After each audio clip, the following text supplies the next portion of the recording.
Each branch of service have their own type of military police. The Army have the MPs, the Navy the MAs, and the Marines have a security forces regiment. The best I consider is security forces, United States Security Forces. Good morning or good afternoon. I am James Jefferson. Today I'm going to inform you how security forces assist in the projection of air power. To achieve this, I will talk about the history and tradition of the security forces, career field, particular air and space function as security force supports, and distinct capability security forces supports, and finally, how security force unique accomplishments accomplish homeland and force protection. First, let's talk about the history because you have to know about to talk about a subject, you have to know about its past before you can talk about its present. In early 1942, the first Army aviation military police companies were established from existing Army MP units. The United States Air Force Security Forces can trace their lineages from these companies. On 1 September 1950, the first Air Police School was established at Tyndall Air Force Base. The name of the career field was changed from Security Forces to Security Police. 1-2 was to recognize the member distinctive portion of the force with the beret. And I have my beret right here.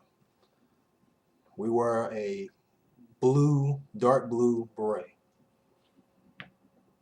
In February 1976, the beret was approved. Original beret was worn with the MAJCOM crest. So, like my beret has the flash on it. That's what we call it now. Before I came in, before 1999, they had a MAJCOM crest, which if you were Air Combat Command, you had a crest instead of the flash. If you had AETC, which Air Education Training, you wore that crest. Now, with the creation of the Security Forces um, group, we all wear the flash. So we're all unique now. We all look the same. So now that I've given you a little background info on the Security Force career field, let's talk about the particular air and space function Security Force supports at home and deployed. At home, Security Forces provide agile support, protection of resources and facilities 24 hours a day, 365 days a year. Weapons qualifications are done by Security Forces Academy, which are still cops that all they do is train the base personnel and train us on how to fire and maintain our weapons. While deployed, we tend to do a different role. We're still protecting personnel and resources, but we can go to specialized schools that give us a little bit of advantage on the battlefield.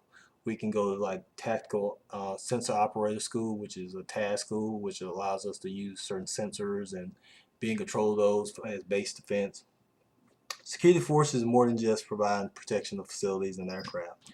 Next, we will talk distinctive capability SF provide, which is security. Base security. If you've ever been at any United States Air Force base, you have seen the security forces member at the gate, checking your ID, make sure you're authorized. Also, maybe searching the vehicles that come on base, make sure they're not full of explosives or any type of chemicals that can harm the base populace.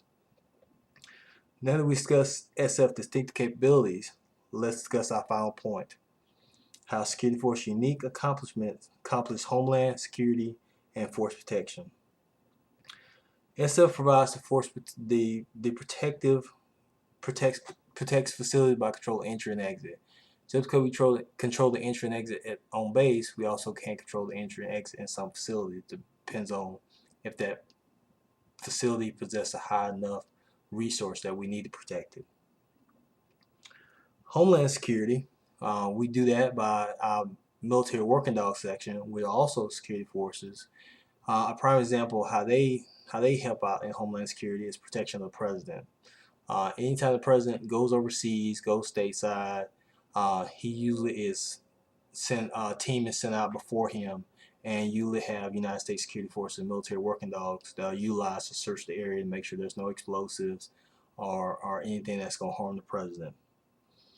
In conclusion, today you have learned about the history of the security force career field, particular air and space function security force supports, distinctive capabilities security force supports, And finally, how does security force unique accomplishments accomplishes homeland and force protection? Hopefully the briefing informed you on how security force protects and defends, enabling Air Force, Joint Force, and Coalition Force to accomplish their mission.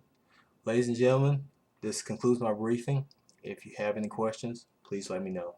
Thank you.